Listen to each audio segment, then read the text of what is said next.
तर येत्या काही दिवसात तुमच्या विम्याच्या हप्त्यावरील जीएसटी कमी होणार आहे। जीएसटी काउन्सिलच्या बैठकीत आरोग्य विमा आणि जीवन विमा या दोन्हीवरील 18% कराचा दर कमी करण्याच्या प्रस्तावाला तत्वतः मान्यता देण्यात आल्याची पीटीआयला सूत्रांनी माहिती दिली आहे।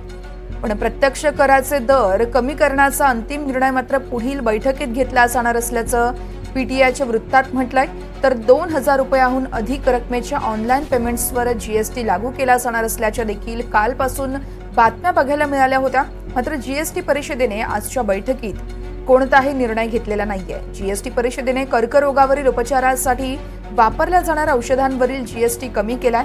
पूर्वी कर्करोगावरील औषधांवरती 12% जीएसटी आकारला जात होता, मात्र आता ही औषधं स्वस्त केली जात आहेत, कारण या औषधांवरती केवळ 5%च जीएसटी आकारला जाईल। या निर्णयामुळे कर्करोगावरील उपचारांवरती होणारा खर्च काही प्रमाणात कमी होईल।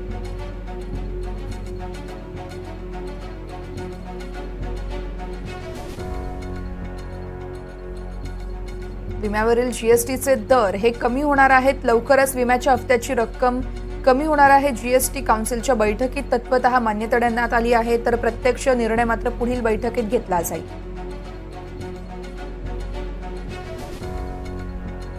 पुढच्या बैठकीत महत्त्वाचा निर्णय घेतला जाईल। विम्यावरील जीएसटीचे दर मात्र कमी होणार आहेत, त्यामुळे सर्वसामान्यांसाठी अर्थातच विमा भरणाऱ्यांसाठी अतिशय आनंदाची बातमी म्हणावी लागेल। जीएसटी काउन्सिलच्या बैठकीत कर कमी करण्याचा निर्णय झालाय।